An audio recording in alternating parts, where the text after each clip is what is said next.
आप सोच रहे होंगे कि ये नेगेटिव वर्क क्या होता है, ये वर्क डन नेगेटिव कैसे हो सकता है? वर्क डन नेगेटिव भी हो सकता है। Let me give an example. ये एक फिक्स्ड सपोर्ट है और एक स्प्रिंग है,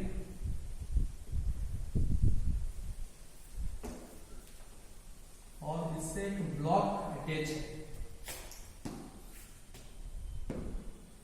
ये रिजिड सपोर्ट है, ये स्प्रिंग है,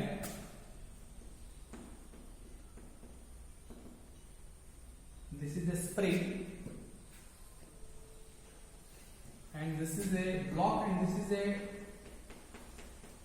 ये फ्रिक्शनलेस सरफेस के ऊपर ये एक ब्लॉक है, वुडन ब्लॉक है ये।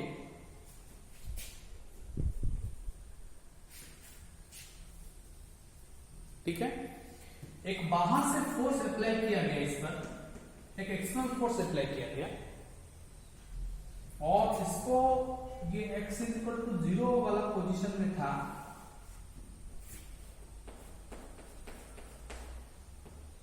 x इक्वल टू 0 वाला डिस्प्लेसमेंट पोजीशन में था।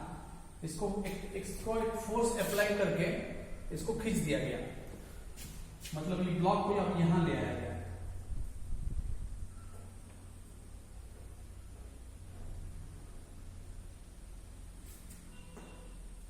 फोर्स इधर से, एक्सटर्नल फोर्स इधर से अप्लाई हुआ, नो डाउट। ठीक है, वर्क डन देखिए, डिस्प्लेसमेंट इस डायरेक्शन में हुआ, फोर्स भी उसी डायरेक्शन में अप्लाई हुआ है, तो there is no doubt that work done by the external force is positive. Work done by the external force is a positive. ये एक्सटर्नल फोर्स है, ये डिस्प्लेसमेंट है, तो बाहर से जो फोर्स अप्लाई करके इसको आगे खींचा गया वो वर्क डन पॉजिटिव है।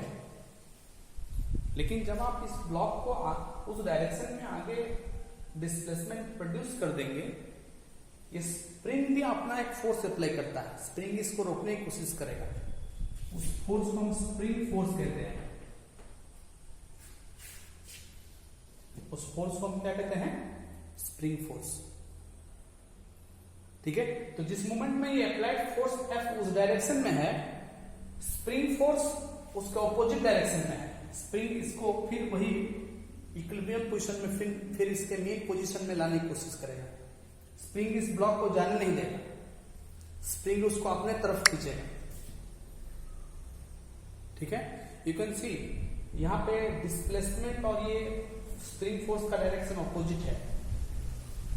ठीक है, तो ये in presence of a spring force there is displacement. Spring force के रहते हुए एक ऑपोजिट डायरेक्शन में डिस्प्लेसमेंट बना, that means the work done by the spring force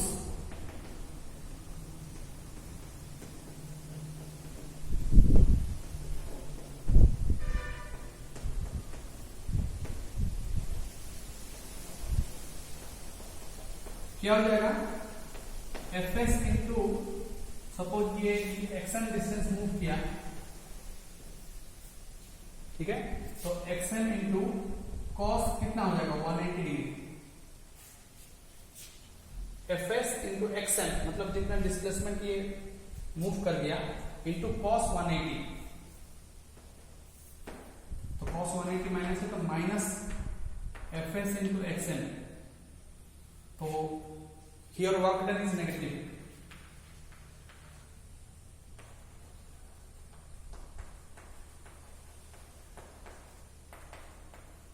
ये एक एग्जांपल है, work done bye a spring force is negative in A block and spring arrangement system where a block is allowed to oscillate in a frictionless surface attached to a spring, and the spring is rigid, is attached to one of its end by a rigid support, and the spring is free to move.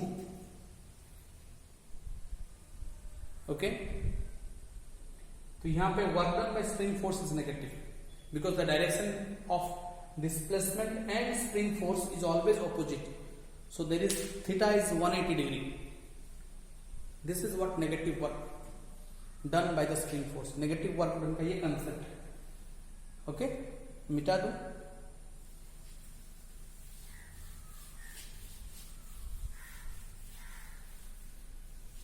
Now if since work done is the dot product of force and displacement, now if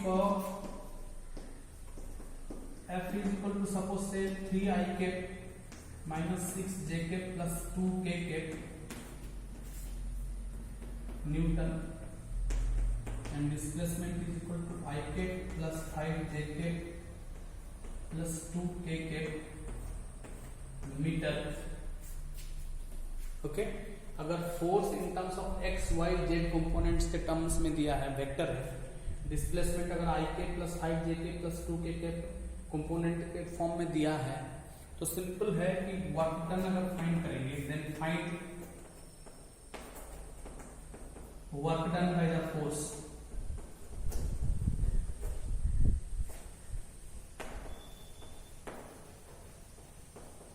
तो क्या हो जाएगा, W is equal to F dot S, W is equal to क्या हो जाएगा, F dot S, so this is 3 I cap minus 6 J cap plus 2 K cap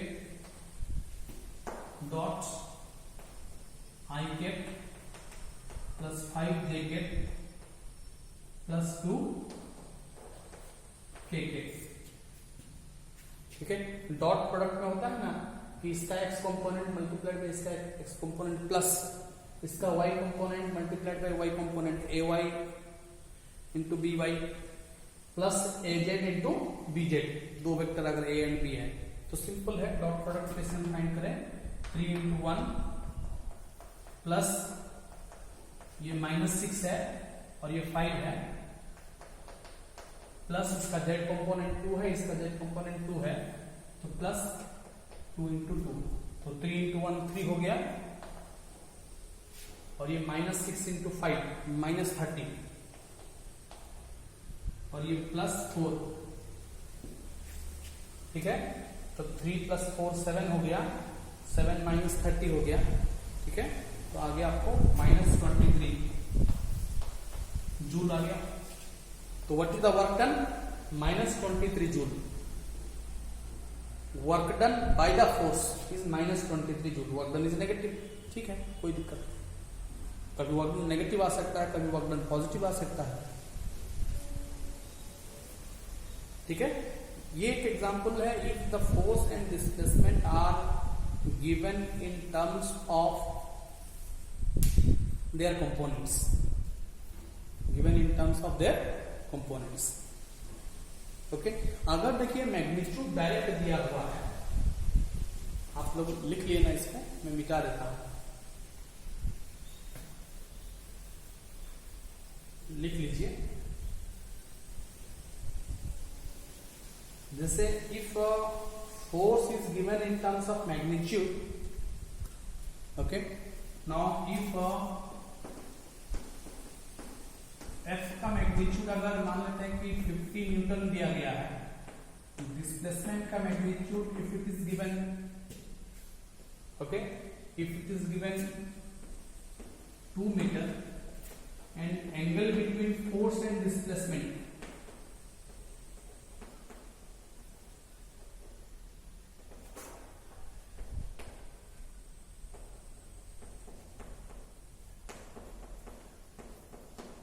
suppose say 45 degree है, suppose, ठीक है, तब W इज इक्वल टू कितना हो जाएगा, okay, W is equal to हो जाएगा magnitude of force into magnitude of displacement into cos theta, तो this is 50 newton multiplied by 2 metre into cos 45,